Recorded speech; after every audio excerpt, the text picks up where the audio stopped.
Hello viewers, இது உங்கள் அறுசுவை அப்டேட். இன்னைக்கு நம்ம பார்க்க போறது எல்லோருக்குமே ரொம்ப ரொம்ப பிடிச்ச ஹல்வா.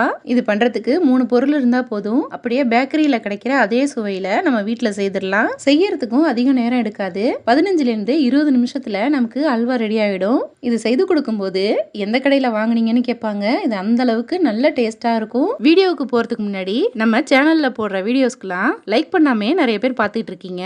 லைக் பண்ணி சப்ஸ்கிரைப் பண்ணி நம்ம சேனலுக்கு சப்போர்ட் பண்ணுங்க. வாங்க இது எப்படி பண்றதுன்னு பார்க்கலாம்.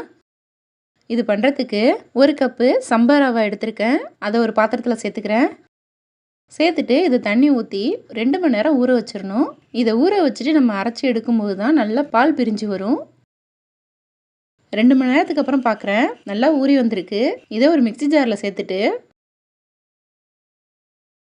தண்ணி கொஞ்சமாக சேர்த்து நல்லா அரைச்சிக்கலாம். இப்போது அரைச்சிட்டு வந்துட்டேன். ஒரு பாத்திரத்தில் ஒரு வெள்ளை துணி விரித்து போட்டிருக்கேன். அதில் நம்ம அரைச்சிட்டு வந்த மாவை ஊற்றிக்கலாம். ஊற்றிட்டு நல்லா பிழிஞ்சு விட்டுக்கோங்க.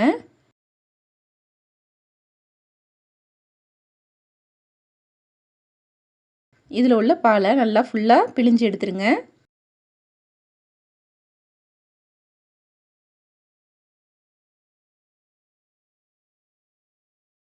இப்போ பிழிஞ்சு எடுத்துட்டேன்.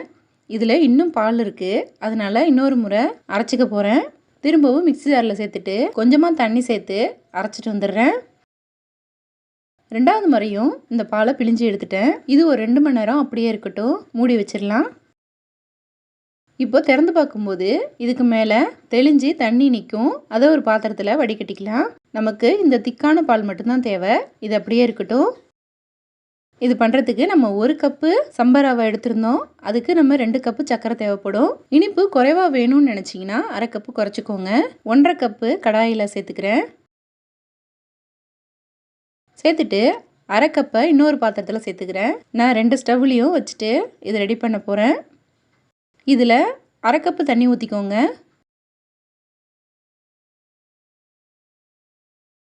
கேரமல் செய்கிறதுக்கு 2 ஸ்பூன் மட்டும் தண்ணி ஊற்றிக்கோங்க. அப்போ நமக்கு சீக்கிரம் ரெடி ஆகிடும். இது ஒரு பக்கம் சர்க்கரை கரைஞ்சிட்டே இருக்கட்டும். இந்த பக்கம் நம்ம கேரமல் ரெடி பண்ணிக்கலாம். இது கொஞ்சம் கொஞ்சமாக கலர் மாறி வருது. இப்போது நல்லா கலர் மாறி வந்துருச்சு. கடாயில் கொதிச்சுக்கிட்டு இருக்க சுகர் சிரப்போடு இதை சேர்த்துக்கலாம். சேர்த்துட்டு நல்லா கலந்து விட்டுடுங்க. நம்ம இந்த அல்வா பண்ணுறதுக்கு எந்த கலருமே சேர்க்க போகிறதில்ல, கேரமல் சேர்க்கறது மட்டும்தான்.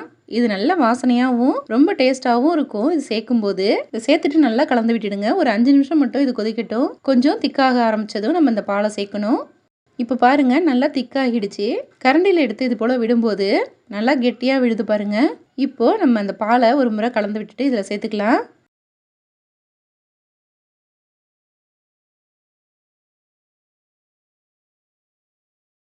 சேர்த்துட்டு கலந்து விட்டுட்டே இருக்கணும். ஸ்டவ்வை மிதமான சூட்டில் வச்சுட்டே இதை கலந்து விட்டுக்கோங்க. அடிப்பிடிச்சிடக்கூடாது. இது போல் கலந்து விட்டுட்டே இருக்கணும்.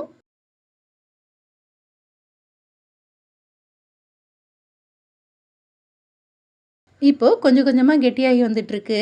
அங்கங்கே கெட்டி கெட்டியாக இருக்குன்னு பயப்பட வேண்டாம். இது போல் கெட்டியாகி தான் எல்லாம் சேர்ந்து வரும். நல்லா இதை கலந்து விட்டுடுங்க.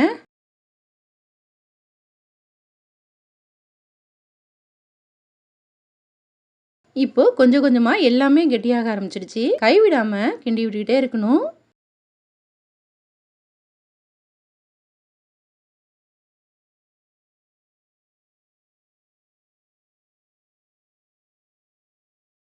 இப்போ நல்லாவே கெட்டியாகி வந்துட்டுருக்கு.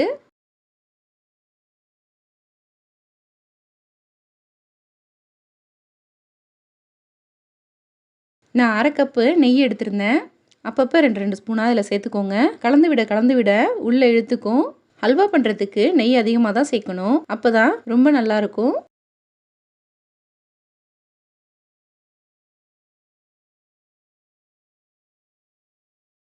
இது கூட 1 டேபிள் ஸ்பூன் நான் சமையல் எண்ணெய் சேர்க்குறேன். இது சேர்க்கும்போது ட்ரை ஆகாமல் நல்லா சாஃப்டாகவே இருக்கும்.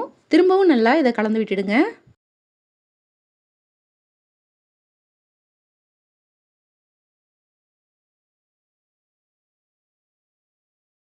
திரும்பவும் 2 டேபிள் ஸ்பூன் நெய் சேர்த்துக்கிறேன். சேர்த்துட்டு நல்லா இதை கலந்து விட்டுடணும்.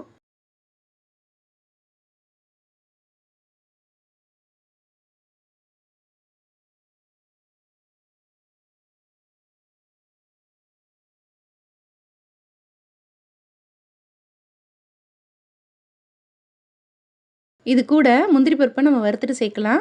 இல்லை அப்படியே கூட சேர்த்துக்கலாம். ஒரு சின்ன பேனில் 2 ஸ்பூன் நெய் ஊற்றிருக்கேன். அது நல்லா சூடானதும் ஒரு கைப்பிடி முந்திரியை உடைச்சி வச்சுருக்கேன், அதை சேர்த்துக்கிறேன். இது நல்லா வறுத்துட்டு இது கூட சேர்த்துக்கலாம்.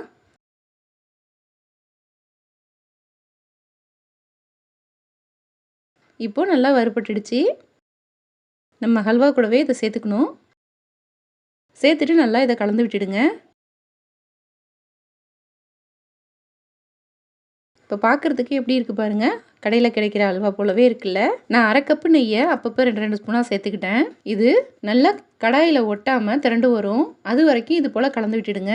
நம்ம இது போல் ஹல்வா செய்யும்போது 1 வாரம் வரைக்கும் கெட்டு போகாமல் இருக்கும். ஹல்வா சாப்பிடணும்னு ஆசைப்படும்போது நம்ம வீட்டில் இருக்கிற பொருட்களை வச்சே ரொம்ப சூப்பராக ரெடி பண்ணிடலாம்.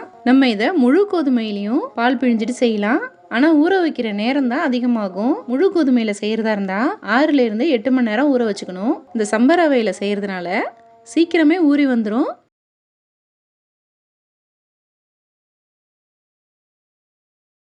இப்போ பாருங்கள், கடாயில் ஒட்டாமல் நல்லா திரண்டு வந்துருச்சு. இப்போது ஸ்டவ் ஆஃப் பண்ணிக்கலாம். இப்போது நம்மளோட சூப்பரான ஹல்வா ரெடி ஆகிடுச்சு.